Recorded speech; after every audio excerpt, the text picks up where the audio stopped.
오늘 날씨가 굉장히 더웠다고 뉴스에서 이야기하면서 많은 사람들이 위험한 일을 지금 이 더위 때문에 겪고 있다, 그렇게 이야기를 들었습니다. 프랑스에서는 이 냉방기를 설치하지 못해서 우리나라보다 더 많은 사람들이 생명을 잃는 그런 어려움이 있다고 그렇게 뉴스에 나오는 것을 들었는데, 본격적인 무더위와 열대야가 시작되었습니다.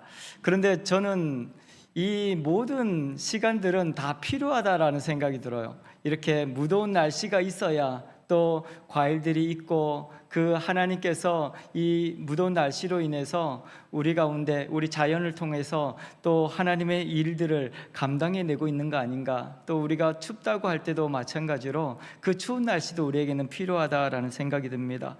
그래서 날씨 때문에 힘들다 그렇게 이야기하기보다, 이렇게 더운 날씨에는 시원한 그늘에서 성경도 보고, 또 저녁에 교회 오시면 얼마나 시원합니까? 제가 우리 권사님들이 수요일 날 예배를 마치고 은평 롯데몰에 가신다는 거예요. 그래서 권사님이 이렇게 더운데 그런데 가시냐고 그랬더니 거기 같이 시원한 데가 없다고 그렇게 말씀하시면서 거기서 식사도 하시고 시간을 보내시고, 그렇게 집에 가면 훨씬 더 좋다고 그렇게 말씀하시는 걸 들었습니다. 그래서 우리가 덥다고 핑계하면서 짜증내고 하기보다는 더울 때일수록 하나님의 말씀을 보고 또 하나님 앞에 이렇게 모여서 함께 기도하는 은혜를 누리는 우리들이 되었으면 좋겠습니다. 세상에는 세 부류의 사람들이 있다고 합니다. 많은 재능을 가지고 태어난 사람, 또 재능은 없지만 열심히 노력하는 사람, 또 이것도 저것도 잘 없지만 그냥 늘 행복하게 기쁘게 즐기면서 살아가는 사람. 그런데 여러분들은 이 세 부류의 사람들 중에서 어떤 사람이 가장 성공할 것 같습니까? 재능을 많이 가진 사람, 열심히 노력하는 사람, 모든 일을 즐겁게 즐기는 사람. 어떤 사람이 제일 행복하게 잘 살 것 같습니까? 스포츠에서도 그러더라고요. 재능은 노력하는 자를 이길 수가 없고, 노력하는 자는 즐기는 자를 이길 수 없다, 그런 말이 있습니다.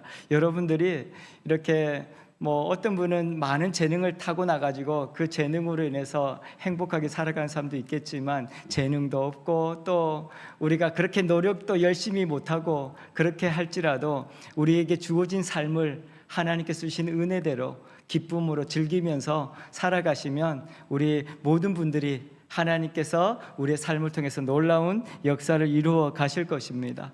그래서 우리가 많이 가지지 못했다고 해서 또 다른 사람과 비교하면서 스스로를 너무 자책하지 마시고, 오늘 주어진 삶을 덥든지 춥든지 즐기면서 또 주어진 일을 감당해내는 저와 여러분들 되기를 바랍니다. 그래서 결국은 세상은 많은 재능을 가지고 있고 돈을 가지고 있고 이렇게 여러 가지를 이야기하고 있지만, 결국은 하나님의 은혜로 살아가는 세상이 아닌가라는 생각이 듭니다. 그래서 오늘 또 이기는 자, 운동선수들이 늘 하는 말이 있죠. 마지막 정말 힘들 때 웃는 자가 인류다, 그렇게 이야기합니다. 결국은 사실 즐기는 자들이 가장 잘하고, 즐기는 자들이 무슨 일이든지 즐겁게 그렇게 해내는 것을 볼 수 있습니다. 우리 교회 안에도 달란트를 많이 가진 분들도 계시고, 또 열심히 수고하고 봉사하는 분도 계십니다. 하지만 하나님께서 가장 기뻐하는 것은 자원하여 즐기는 사람을 기뻐하지 않는가라는 생각이 듭니다. 그래서 사도 바울도 우리 성경에서 보면 늘 하나님 앞에 자원하여, 무엇이든지 자원하여 하는 자를 하나님께서는 기뻐하신다라고 말씀하고 있는 것입니다. 오늘 또 저와 여러분들이 즐거움으로 우리 각자의 주어진 삶의 자리에서 사명 감당해내는 저와 여러분들이 되기를 바랍니다. 우리 교회에도 교회 오랫동안 다니신 분도 많이 계시고, 또 봉사도 많이 하신 분도 계십니다. 그런데 우리가 이렇게 신앙생활 하시는데 가끔 이렇게 제가 신방을 하고 이야기를 해보면 굉장히 너무 슬프게 이렇게 신앙생활 하시는 분들이 계십니다. 교회도 굉장히 오랫동안 다니셨고, 그런데도 불구하고 교회가 그렇게 재밌지 않는데요. 근데도 교회는 오세요. 왠지 교회 안 가면 무슨 잘못된 일이 생길 것 같고 불안하고, 그러니까 교회는 오는데 교회가 행복하지 않다고 그렇게 말하시는 분들이 가끔 계십니다. 근데 당시 오늘 사도행전을 보면 19장에도 예수님의 제자였고 또 예수님을 믿는 사람들이었는데, 그 사람들도 그냥 주어진 일을 힘들게 그렇게 해나가는 사람들이 있었습니다. 그래서 교회 안에 이렇게 보면 아볼로가 고린도에 있을 때 바울이 이자방으로 다녀서 에베소에 왔을 때 제자들에게 만났는데 그 사람들에게 질문했던 내용이 있습니다. 너희가 믿을 때 성령을 받았느냐라는 질문이었습니다. 여러분들은 교회 오랫동안 다니신 분들 계실 텐데 여러분들은 어떻습니까? 성령을 받으셨습니까? 교회는 오랫동안 다녔는데 성령을 받았는지 잘 모르겠다는 분도 계시고, 성령이, 오늘 성경에 이렇게 제자들이라고 말하는 사람들이 성령이 있는 줄도 몰랐다고 대답하는 사람들도 있습니다. 그냥 교회에 이렇게 친목단체처럼 교회에서 이렇게 위로받기도 하고 친구들도 사귀고 이렇게 하려고 교회에 오시는 분들도 있는 거죠. 그래서 교회 안에서는 그냥 우리가 열심으로 세상에서 이렇게 일하는 것처럼 교회에서도 막 싸우면서 일하시는 분들 계십니다. 근데 교회는 막 싸우면서 일하는 곳이 아닙니다. 하나님의 은혜 안에서 함께 즐거움으로 기쁨으로 하는 것이 교회입니다. 그래서 재능이 없어도, 우리가 노력할 힘이 없어도 하나님 앞에 주신 은혜대로 기쁨으로 하는 곳이 교회라는 것을 기억하시고, 우리가 먼저 내가 그런 기쁨이 없고 즐거움이 없다면 하나님 내게 성령을 통해서 기쁨을 허락해 달라고 우리는 기도해야 할 것입니다. 예수님을 알면서도 성령을 경험하지 못한 사람들은 많이 있을 수 있습니다. 그런데 우리가 기억해야 할 것은 성령님께서는 어떤 폭풍우처럼 기적처럼 그렇게 나타나는 것이 아니라 우리 속에 잠잠하게도 말씀하시고 놀라운 세상이 뒤집어지는 역사를 드러내기도 하시고 다양한 모습으로 우리 가운데 은혜를 베푸십니다. 근데 그 중에서 가장 중요한 것은 예수 그리스도를 내 입술로 고백하게 하시고 선포하게 하시는 것이 성령의 역사다라고 이야기합니다. 그래서 여러분들이 성령 충만해지면 복음을 전하게 되는 겁니다. 그래서 오늘 이 말씀을 통해서 우리가 예수 그리스도 그분을 믿는다면 성령으로 충만하여져서 하나님의 역사를 드러내는 그런 주인공들이 되기를 축복합니다. 그래서 믿음의 성장에도 이렇게 단계가 있는 것 같습니다.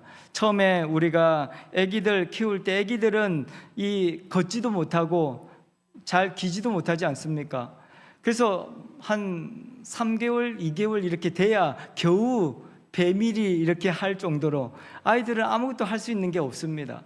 그런 것처럼 우리도 예수를 믿는다고 그렇게 이야기하지만 우리가 교회 안에서 처음부터 이렇게 다 잘할 수는 없습니다. 이 에베소라는 지역이 굉장히 당시에는 부유한 지역이었고 잘 사는 지역이었습니다. 그리고 문명도 발달한 지역이었고, 그곳에서 예수님을 믿는다고 했을 때 사람들은 무시하는 사람도 많았습니다. 왜냐하면 돈이 제일 우선적일 것 같고 또 그 지역에서 인맥들이 좋은 사람들이 훨씬 더 잘 살았거든요. 근데 굳이 예수를 믿는다고 이렇게 사람들이 의문을 가지게 됐죠. 근데도 불구하고 그 중에서는 예수 믿는 사람들이 있었던 것으로 보여집니다. 이 에베소 지역은 특히 성적으로 타락한 지역이어서 성문화가 굉장히 좋지 않았던 지역으로 알려져 있습니다. 지금도 가면 그 에베소에 유적들이 남아 있는데 그 당시에 몸을 팔던 그런 그것들이 이렇게 표시들이 남아 있기도 합니다. 그렇게 화려한 도시에서 예수를 믿는다는 것은 결코 쉬운 일이 아니었습니다. 그런 과정 가운데, 그리고 또 여러 우상 숭배가 많이 있었고 그곳에서 예수 믿는 사람들이 드러내놓고 이렇게 복음을 전하거나 그런 것은 결코 쉽지가 않았습니다. 그런데 그런 가운데서 오늘 이 바울이 이 에베소에 와서 제자들을 만났을 때 물어본 말이 너희가 성령을 받았느냐라는 질문이었습니다. 그런데 이들의 대답은 아까도 말했듯이 성령이 계심도 듣지 못했습니다. 2절 뒷부분에 보면 이 사람들은 믿을 때 성령을 받았냐고 물어보는데 성령이 있는 것도 우리는 몰랐습니다라고 이야기를 하고 있는 것을 볼 수 있습니다. 그런데 왜 이렇게 성령을, 당연히 예수 믿으면 당연히 성령을 받는다고 우리는 생각하고 또 성령에 대해서도 우리가 배우지 않습니까? 그런데 당시의 사람들은 그렇게 듣지도 못하고 배우지도 못했던 사람들이었다고 생각이 듭니다. 그래서 이 바울은 이 대답을 듣고 깜짝 놀랐습니다. 왜냐하면 성령님께서 함께하지 않는데 어떻게 예수를 주로 고백할 수 있는가? 사도 바울은 성령께서 함께 하실 때 비로소 우리가 예수를 우리 주인으로 고백할 수 있다라고 그는 그렇게 주장을 했거든요. 그런데 예수님을 분명히 믿고 있다고 이야기하고 예수님의 제자라고 이야기하는 사람들이 성령이 계신 줄도 몰랐다고 이야기하니까 얼마나 충격적인 이야기입니까? 근데 우리 교회에서도 그런 분들을 가끔 보게 됩니다. 그래서 교회를 오랫동안 다니셨는데도 불구하고 성령에 대해서는 그래서 이렇게 이야기하면 그건 좀 이상가라고 이렇게 오해하시는 분도 계시고 성령 이렇게 방언 기도를 하거나 이렇게 소리내서 기도하는 것도 싫어하시는 분도 가끔 계십니다. 그리고 한동안은 교회 안에서 이렇게 소리내서 기도하지 못하게 하는 경우도 있었죠. 왜냐하면 옆에 사람 방해한다고. 그래서 우리가 성령에 대해서 이렇게 이야기하면 조금은 이상한 방향으로 오해하시는 분도 계십니다. 그런데 성령은 예수를 주로 고백하게 하는 영입니다. 그리고 하나님을 아버지로 섬길 수 있고 믿게 하시는 분이 성령님의 역할입니다. 그래서 우리가 예수 믿는다는 것은 성령께서 함께 하시는 것을 사실 우리가 알지 못할 뿐이지, 이들 가운데 성령님께서 임재하시고 역사하시는 것은 하나님의 그 놀라운 은혜 가운데 있었기 때문에 이들이 예수님을 믿었던 것으로 우리는 볼 수 있습니다. 그래서 여러분들이 때로는 내가 예수를 믿는데 교회를 다니는데도 불구하고 난 성령 받지 못했어라고 느끼는 사람들이 있는데, 실제로는 예수를 그리스도로 고백하는 모든 사람들은 성령을 받은 사람들입니다. 근데 그것을 내가 인식하지 못하고 성령을 오해해서 내가 방언을 하지 못하면 성령을 받지 못했어라고 이해하는 사람들이 가끔 있습니다. 방언 못해도 성령이 임하시는 것입니다. 그래서 한동안 저도 어릴 때 어떤 이상한 사람이 성령을 받아야 이 방언할 수 있다고, 방언 못하면 성령 못 받은 거라고 그래가지고 아주 또 스파르타 교육을 받은 적이 있습니다. 근데 교육받아서 방언을 한다고 해서 성령이 임하는 건 아니더라고요. 하나님께서는 우리 가운데 때로는 필요하시면 방언도 주시는 것이고 병을 고치는 은사도 주시는 것이고 여러 가지 능력을 더하여 주시는 것이지, 성령의 역사는 우리 가운데 동일하게 나타나고 있다, 그렇게 오늘 성경에서 볼 수 있습니다. 그래서 예수님께서 그렇다고 한다면 너희들이 성령을 알지도 못한다고 하는데 그러면 너희가 세례를 받고 예수를 고백하지 않았느냐, 그러면서 질문을 다시 하죠. 너희가 세례를 그러면 어떤 세례를 받았느냐, 3절에 그렇게 이야기하고 있지 않습니까? 바울이 이르되 그리하면 너희가 무슨 세례를 받았느냐, 대답하되 요한의 세례입니다. 요한이 예수님 오시기 전에 요단강에서 세례를 베풀었거든요. 회개하라, 천국이 가까이 왔다, 그러면서 우리의 죄를 회개하고 하나님 앞으로 나아가자, 그렇게 이야기를 했습니다. 그때 세례 요한이 베풀었던 세례는 회개의 세례였다, 그렇게 성경에서 표현하고 있습니다. 그런데 이 회개의 세례는 우리의 죄를 깨닫고 우리의 연약함을 깨닫게 하는 세례였습니다. 그래서 내가 하나님의 은혜가 아니고서 살아갈 수 없고 이 땅에서 내 죄, 내 연약함들을 고백하고 하나님께 은혜를 구하는 것이 이 세례 요한이 베풀었던 회개의 세례였다, 그렇게 이야기하고 있는 것이죠. 그때 이 바울이 그렇게 이야기하죠. 이 세례가 세례 요한의 세례였는데 세례 요한이 그러면 어떻게 하였느냐, 세례 요한이 세례를 주면서 뭐라고 했느냐라고 이야기하고 있죠. 그래서 4절에 바울이 이르되 요한이 회개 세례를 베풀며 백성에게 말하되 내 뒤에 오시는 이를 믿으라 하였으니 이는 곧 예수라 하거늘 그렇게 이야기하고 있는 것이죠. 너희가 회개의 세례를 받았다면 이제 예수께 성령 세례를 받아야 된다. 예수 그리스도로 인해서 성령의 역사가 우리의 삶 가운데 나타나야 한다. 그렇게 말씀하고 있는 것을 볼 수 있습니다. 오늘 또 우리가 이 땅을 살아가면서 예수 그리스도, 우리가 교회를 다니지만 예수 그리스도의 십자가의 보혈의 능력을 알지 못한다면, 그것을 예수를 나의 주인으로 고백하지 못한다면 우리는 교회의 마당만 밟을 뿐입니다. 우리 가운데 구원의 역사가 있을 수 없고 하나님의 은혜, 영생이 우리 가운데 주어질 수 없다라는 것을 분명하게 이야기하고 있는 것입니다. 오늘 또 저와 여러분들이 그냥 교회만 다니는 사람들이 아니라 예수를 주로 고백하고 예수의 그 죽으심이 바로 나의 죄를 위한 하나님의 구원의 축복이었다는 것을 깨닫게 되기를 바랍니다. 이것이 바로 성령의 역사다라는 것을 지금 사도 바울은 이 사람들에게 설명을 해주고 있는 것입니다. 우리가 복음이라는 것은 예수 그리스도를 아는 것이고, 이 성령의 역사로 말미암아 예수 그리스도가 나의 주인이 되는 것을 이야기하고 있는 것입니다. 오늘 또 우리 신앙생활의 시작은 예수 그리스도로부터 시작되어지는 것입니다. 우리가 교회 다니는 것은 처음에 친구를 따라 교회 올 수 있죠. 그렇지만 교회에 와서도 예수를 만나지 못했다면 우리의 구원은 이루어질 수 없다, 그렇게 이야기하고 있는 것입니다. 그래서 교회를 오랫동안 다니고 성경을 많이 배웠어도 오늘 에베소에 있는 이 사람들이 예수님의 제자라고 이야기를 했지만 그들이 성령의 임재와 성령의 역사를 경험하지 못했다면 그들에게 구원이 있을 수 없다라고 이 바울은 이야기하고 있는 것입니다.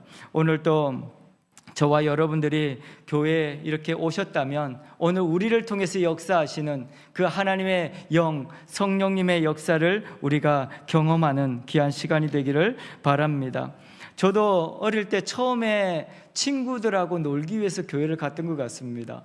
그래서 친구들하고 노는 게 너무 재미있었고, 그래서 교회 가서 신나게 놀았는데, 그 교회 어릴 때 이렇게 가는 것이 즐겁고 행복했지만 그 가운데 하나님의 은혜를 경험했을 때 다시 세상을 보는 눈이 달라졌던 것을 제가 기억합니다.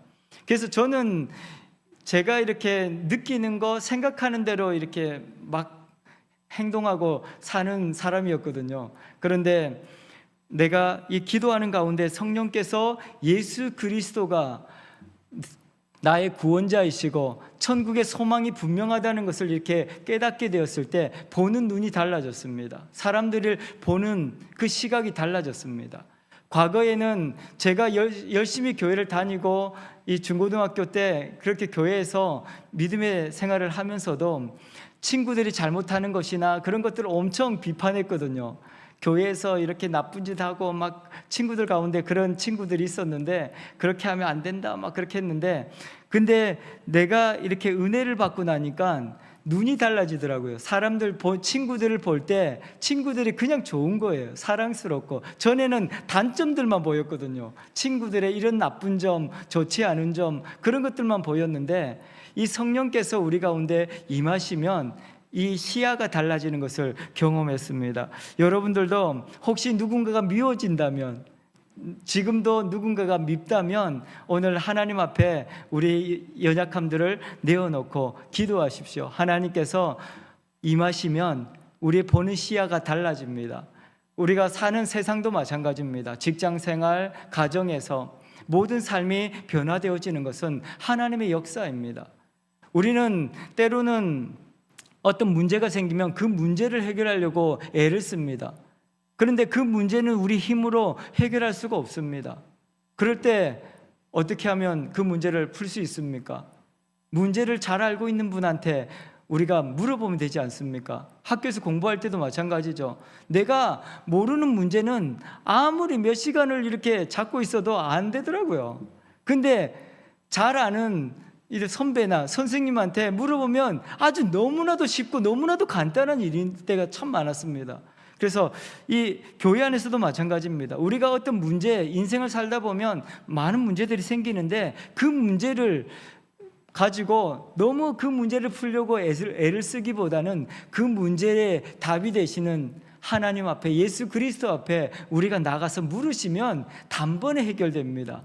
그래서 인생의 문제를 내가 풀려고 하지 마시고 하나님께 나아가서 하나님께서 주시는 은혜대로 우리가 삶을 살아가면 모든 문제가 풀어지고 답답했던 마음이 시원케 되는 것을 경험하게 되어질 것입니다. 그래서 사도 바울은 이 제자들에게 그렇게 이야기하고 있는 것이죠. 너희들이 경험했던 그 세례 요한의 세례뿐만 아니라 예수 그리스도께서 우리 가운데 오셔서 예수 그리스도를 통해서 우리가 성령으로 세례를 받게 되면 하나님께서 우리의 삶을 놀랍게 변화시켜 주실 것이고 우리의 삶이 하나님의 은혜 안에서 새로운 삶을 살아가게 될 것이다, 그렇게 말씀하고 있는 것입니다. 그래서 오늘 저와 여러분들이 이 땅에 살아가면서 괴롭기 때문에, 힘들기 때문에, 어렵기 때문에 교회에 와서 기도하는 것이 아니라 그 안에서 예수 그리스도를 만나는 축복을 누리게 되기를 바랍니다.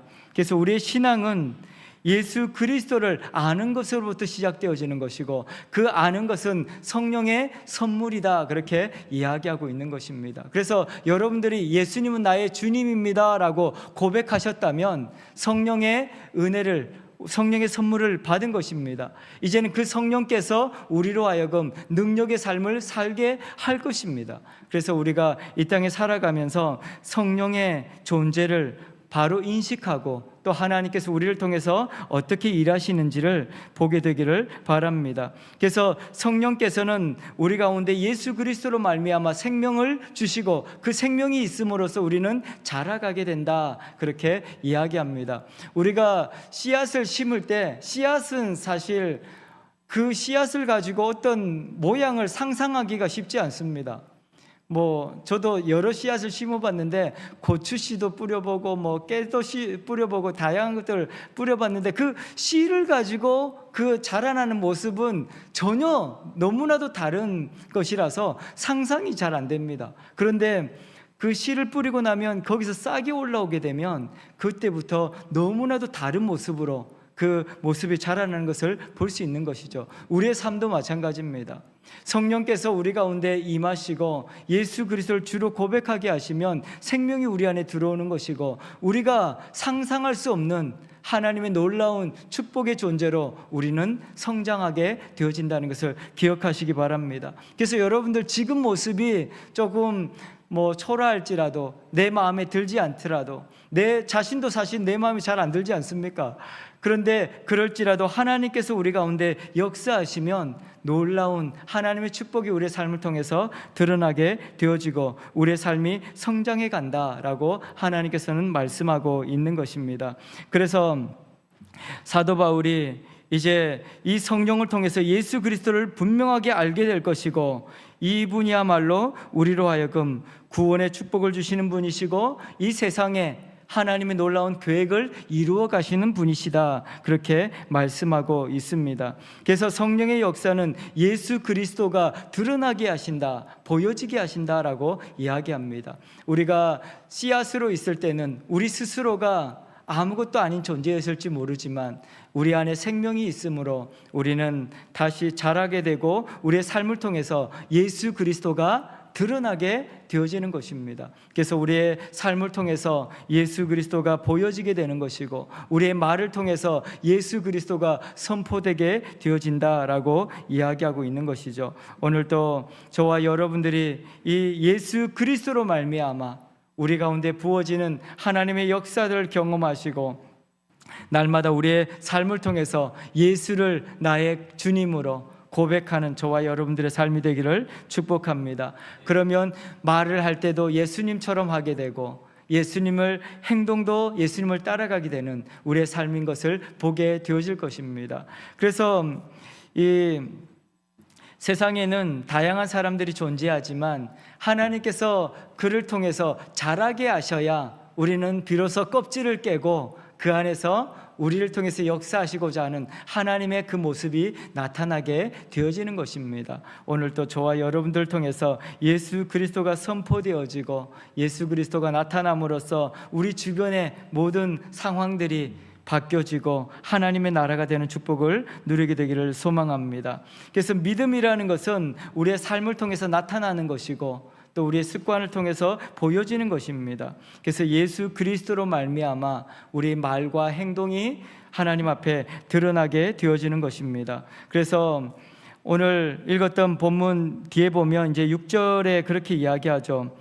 바울이 그들에게 안수했을 때 성령이 그들에게 임하심으로 방언도 하고 예언도 하니 모두 12사람쯤 되었다, 그렇게 이야기합니다. 바울이 그들 가운데 하나님께서 우리 가운데 이렇게 예수 그리스도를 고백하게 하시고 예수 그리스도를 나타나게 하신다는 것을 이야기했을 때 그들이 안수하고 기도했을 때 성령께서 임하심으로 방언도 하고 예언도 했다, 그렇게 이야기합니다.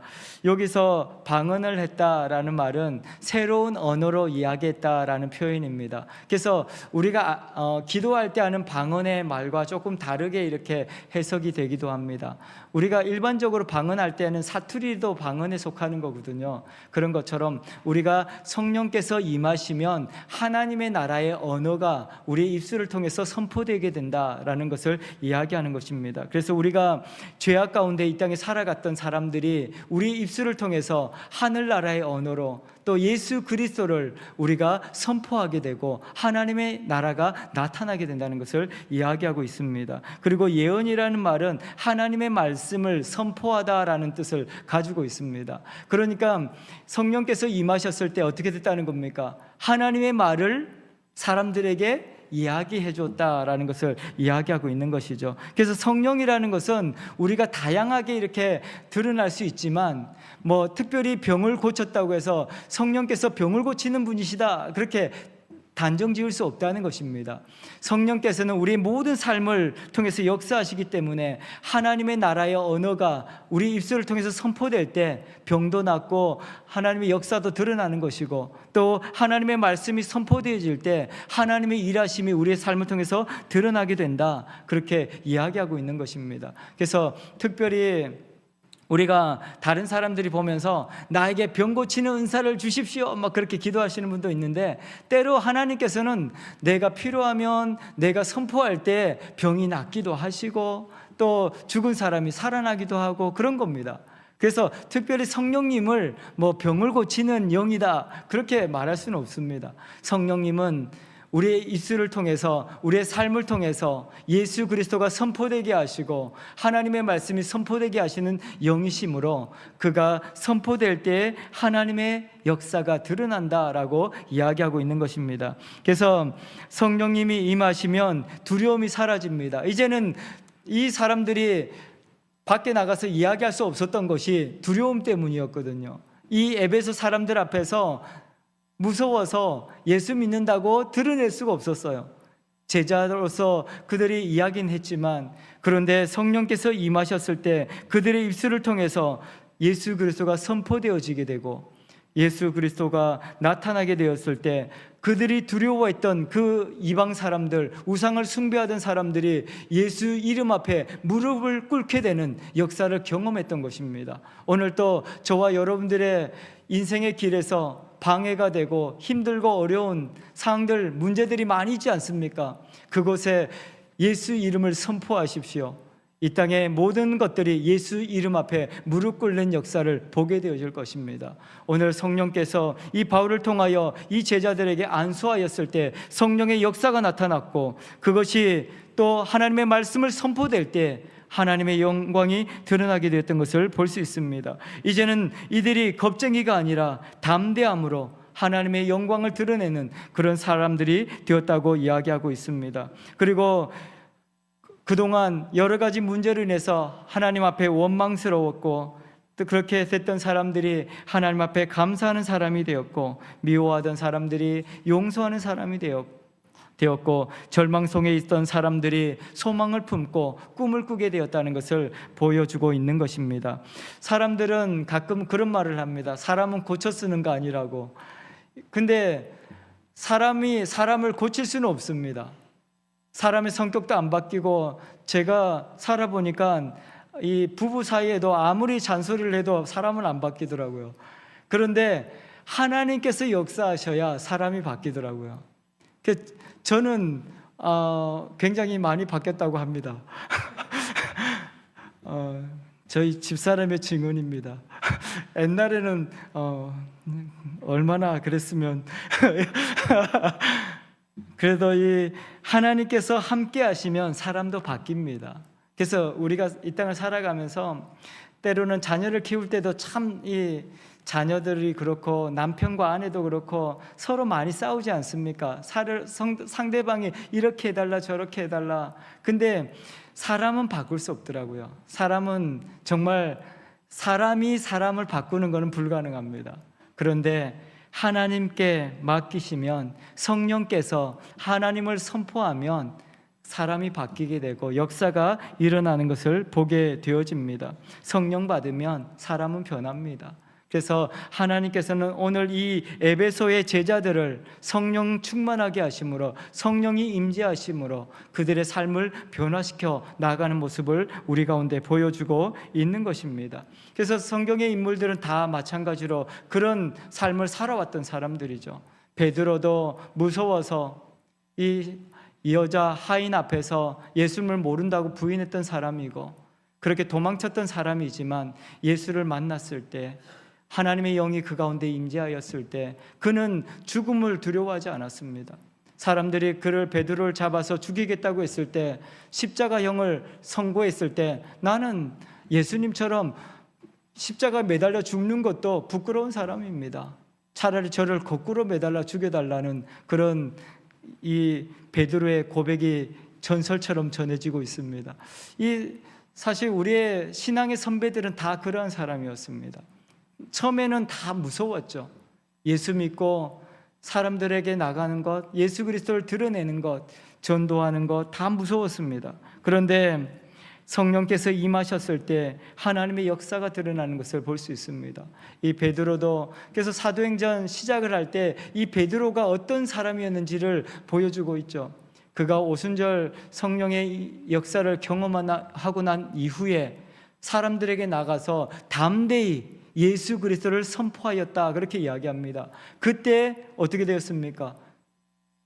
그들이 돌을 들고 이 베드로를 쳐 죽일 줄 알았는데 그 중에 3,000명의 사람들이 어찌할꼬 가슴을 치며 하나님 앞에 돌아왔다고 그렇게 성경은 증언하고 있습니다. 여러분들의 앞길에 길을 막고 있는 많은 장애물들이 있을지라도 오늘 성령께서 임하시면 여러분들의 입술을 통해서 예수 그리스도가 선포되게 하실 것이고, 하나님의 말씀이 선포될 때 기적이 일어나고 역사가 되어진다는 것을 기억하시기 바랍니다. 오늘도 성령께서 우리의 삶을 바꾸어 나가실 것입니다.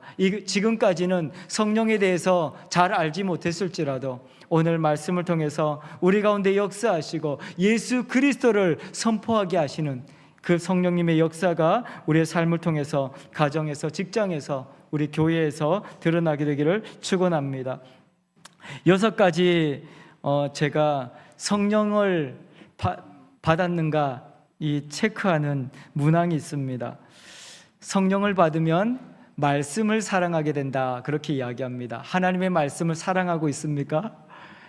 말씀 읽는 것이 즐거워지면 성령 받은 증거다, 그렇게 이야기했습니다. 그리고 기도하는 것이 즐겁다, 그렇게 이야기합니다. 성령께서 임하시면, 전에도 저도 그랬던 것 같아요. 3시간 4시간 기도하는 게 전혀 힘들지 않았어요. 요즘에는 근데 1시간만 무릎을 꿇고서 쥐가 나가지고 이렇게 못하게 되는 것 같은데, 우리가 성령 충만해지면 기도하는 것이 즐거워지고 행복해집니다. 그래서 여러분들이 내가 기도를 지금 즐거워하고 있는가, 기도가 내 삶 속에서 살아나고 있는가를 체크해 보시고, 혹시 기도하는 것이 너무 힘들어 그렇게 생각이 된다면 오늘 성령님께서 우리 가운데 역사해 달라고 그렇게 기도하시기 바랍니다. 그리고 성령께서 임하시면 모든 것이 사랑스러워진다고 합니다. 자연도 사랑스러워지고 사람도 사랑스러워집니다. 저도 놀라웠습니다. 세상이 저는 다 똑같다고 생각했거든요. 그런데 성령께서 임하시니까 이 풀 한 포기도 너무 사랑스럽게 느껴졌습니다. 풀 위에 있는 이슬이 너무 예뻐 보였고, 그렇게 기도원에서 내려오는데 세상이 새로운 천국이 되는 것 같았습니다. 그렇게 성령께서 임하시면 모든 것이 사랑스러워집니다. 그래서 우리가 누군가가 미워진다면 우리 가운데 하나님께로부터 멀어져 가고 있구나라고 생각하시고 우리 스스로 누군가를 미워한다면 회개하시고 성령께서 우리 가운데 임하시도록 역사하시도록 기도하는 저와 여러분들 되기를 바랍니다. 그리고 성령께서 임하시면 복음을 전하게 된다고 합니다. 견디지 못하는 거죠. 이 복음을 전하지 않고서는 참을 수 없는 그 하나님의 역사입니다. 그래서 오늘 우리가 성령 충만해서 복음을 전하는 저와 여러분들이 되기를 바랍니다. 그리고 성령께서 임하시면 담대해진다고 합니다. 무서운 게 없어진다고 합니다. 그래서 성령 충만하신 분들 보면 이렇게 고칠 수 없는 질병에 걸렸다 그래도 늘 행복하게 이렇게 신앙생활 하시면서 그렇게 사시는 분들이 계십니다. 병이 걸려도 무섭지 않다고 이야기하십니다. 그래서 나는 어떤 일을 두려워하고 있는가 스스로를 돌아보시면서 성령께서 임하심으로 담대하게 그 모든 것들을 이겨나가는 저와 여러분들 되기를 바랍니다. 마지막으로 성령께서 임하시면 열매를 맺는다 그렇게 이야기합니다. 우리 가운데 하나님께서 임하시면 결과가 나타나는 것입니다. 삶을 통해서 하나님께서 우리로 하여금 열매를 맺게 하시기 때문입니다. 그래서 이 6개 중에 나는 몇 개나 해당되는가를 한번 보시면서 부족한 부분이 있다면 오늘 이 밤에 기도하심으로써 하나님의 역사를 드러내시고 성령 충만하여서 세상을 변화시키는 주인공들이 되기를 축복합니다. 오늘 하나님께서 우리 가운데 임하시면 더욱더 예수 그리스도가 우리의 삶 가운데 분명하게 드러나는 것입니다. 성령은 예수를 드러나게 하는 것이고 예수를 고백하게 하는 것이고 예수를 통해서 우리의 삶이 예수를 닮아가도록 하는 것이 성령의 역사다 그렇게 이야기하고 있습니다. 오늘도 저와 여러분들이 성령 충만하심으로 말씀이 즐거워지고 기도가 즐거워지고 삶이 변화되고 교회가 살아나고 가정이 살아나고 또 우리의 사명이 분명해져서 우리 각자의 주어진 삶 가운데서 하나님의 역사가 이루어지는 삶을 살아가게 되기를 축원합니다. 기도하겠습니다.